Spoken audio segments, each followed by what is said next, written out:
Então vamos lá, gente. A gente já corrigiu essas duas primeiras questões e tem essa terceira questão para casa. Aí o que que ela diz? O texto e a fotografia abaixo retratam, né, os efeitos da crise econômica na Venezuela em 2018. Então a gente está falando muito da crise econômica na Venezuela no ano passado, né, no ano de 2019. Por isso que aqui em Teresina e outros estados do Brasil está recebendo esse fluxo, né, de venezuelanos, certo? Mas em 2018 também tivemos uma crise na Venezuela, certo? E aí os impactos causados em parte de sua população, provocando, né, a migração de muitos venezuelanos para o estado de Roraima, no Brasil, certo? E aí a gente tem no estado de Roraima uma cidade chamada de Pacaraima. Essa cidade, Pacaraima, ela atraía, né, grande número de venezuelanos, certo? Porque é uma cidade que já faz fronteira, uma cidade brasileira que já faz fronteira lá com o estado, com o país, né? Com a Venezuela. E aí vamos lá ler esse texto que ele diz o que? Os venezuelanos que buscam refúgio em Roraima fogem principalmente da fome. Como eu já falei, né? É um fator repulsivo, né? Uma crise econômica relacionada à escassez de alimentos, né?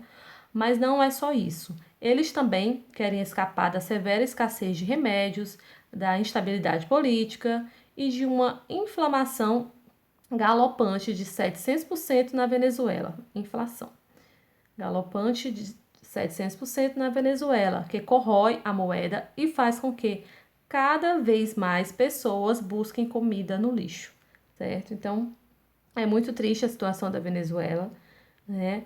E esse texto, ele é de 2018, e aí mostra, né, preciso trabalho em fazenda, certo? A linguagem deles é meio que, apesar de ser um espanhol, mas muitos que saíram migrando da Venezuela, eles são índios, né? Todos, né, venezuelanos são índios, né? De tribos onde não tiveram contato, por exemplo, com outra língua. Um exemplo, né, o espanhol, certo? E aí acaba que tendo essa dificuldade até para arrumar emprego, né? Ah, como é que ele não fala? Ele vem para o Brasil, onde nós não falamos espanhol, né? E aí ele vem com o espanhol, mas dá pra gente entender um pouco, né? Mas aí quando ele vem com essa língua lá da tribo dele, né, indígena, e aí fica mais difícil, né? Então, para eles se adaptarem, para a gente se adaptar também. E aí a gente vê essa imagem, né, que fala o quê? Venezuelanos afetados pela grave crise econômica em seu país de origem migram em um número cada vez maior para o estado, certo? Eles migram em um número cada vez maior para o estado de Roraima, principalmente para a capital Boa Vista, onde buscam, né, emprego e alimentos para a sobrevivência, como mostra, né, a fotografia aqui que a gente acabou de ver, certo? Então é isso. Na questão, ela diz o quê? De acordo com a fotografia, assinale qual dos fatores contribuiu para o início de uma crise migratória de venezuelanos para o Brasil. Né? Se ele está passando por uma crise relacionada à inflação, né? Que subiu para 700%, e aí também relacionada à escassez de remédios, de alimentos, né, de empregos. Então, isso, né, é nada mais nada menos que um fator repulsivo, né? Por isso que os venezuelanos eles continuam migrando, né? E aí a gente tem também a letra B, que diz o que na letra B? Explique os motivos da crise migratória de venezuelanos que estão associados aos fatores que você assinalou na questão anterior. Vamos lá. O que é que você vai responder? Depois que você respondeu que é, né, que eu já até coloquei a resposta aqui, é um fator repulsivo, você vai associar a crise, né, dos venezuelanos. Por que que é um fator repulsivo? Certo? Tá ligado a quê esse fator repulsivo? Né? Como eu já dei um exemplo aqui, alguns exemplos, certo? Então, você vai relacionar, observar a sua resposta da questão da letra A para solucionar a letra B, né?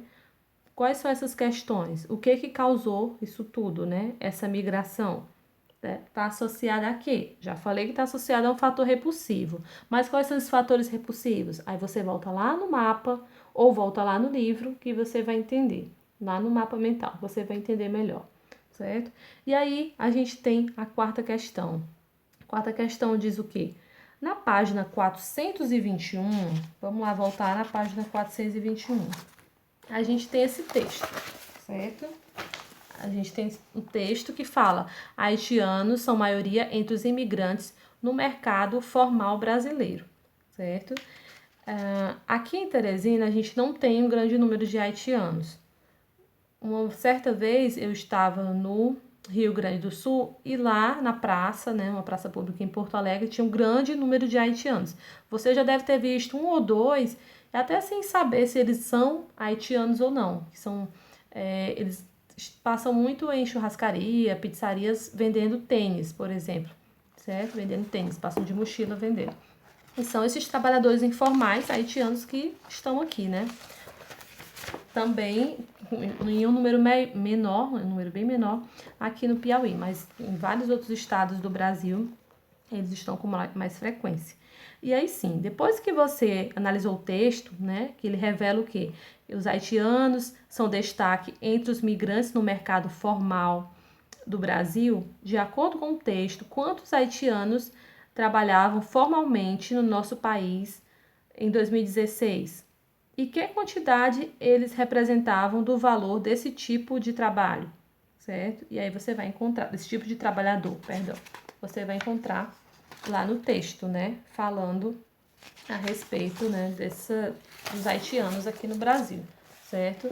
Então, o Brasil é um dos países, né, que mais recebe imigrantes de diferentes partes do mundo, né? A gente escuta muito falar ultimamente, né, em haitianos e venezuelanos, certo? Mas nós recebemos também, e isso é histórico, né? Isso é histórico. Quando a gente fala, por exemplo, alemães e italianos, a gente já vai associar ao sudeste do Brasil, né? Ao sudeste do Brasil, principalmente no Rio Grande do Sul, sul e sudeste, né? Rio Grande do Sul, Santa Catarina, Paraná, São Paulo, Minas Gerais também, Espírito Santo também, recebeu, né, isso é bem histórico, grande número, né, de imigrantes, principalmente italianos e alemães. E agora, né, já no século XXI, tem uma migração diferenciada, né, como eu já falei, dos haitianos e dos venezuelanos, certo?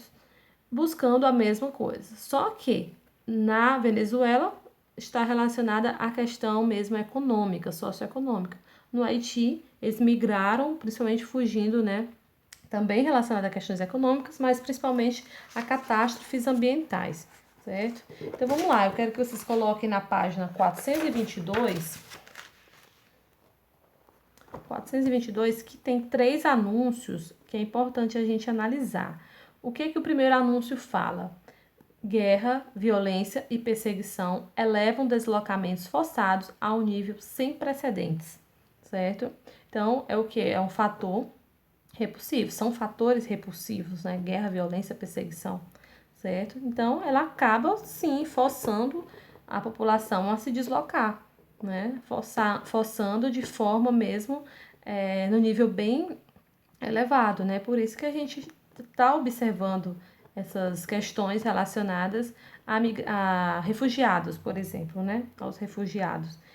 Deslocamento forçado atinge recorde global e afeta 65,3 milhões no mundo, né? Deslocamento forçado também relacionado a questões como guerras e conflitos políticos, religiosos, étnicos, culturais, né? E aí a gente já fala também, associa que a xenofobia, né? Que é a aversão ao estrangeiro, né? E a gente viu em algumas aulas, algumas charges que mostram muito bem essa aversão ao estrangeiro.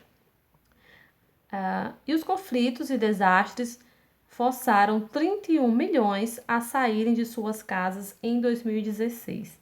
Certo? Então, a gente tem várias questões relacionadas à imigração e à migração, né, em todo o mundo. E aí tem essa questão 422, que também é para casa, onde diz o quê? Em sua opinião, além dos fatores citados nas manchetes, quais outros podem incentivar as migrações forçadas? Faça anotações no caderno e, com auxílio do professor, expõe suas ideias aos colegas de sala. Então, eu quero que vocês anexem na plataforma a resposta dessa questão aqui. juntamente com o mapa mental e com aquele trabalho também relacionado aos refugiados, né, da aula passada, que eu não recebi ainda. E aí vocês façam também um pequeno texto, né, algumas linhas, acho que umas 5 linhas, respondendo essa questão aqui. Então, a gente continua, tá, na próxima aula a respeito, né, da correção e um debate acerca, né, desses trabalhos aqui que faltam receber, tá bom? Então, até a próxima aula.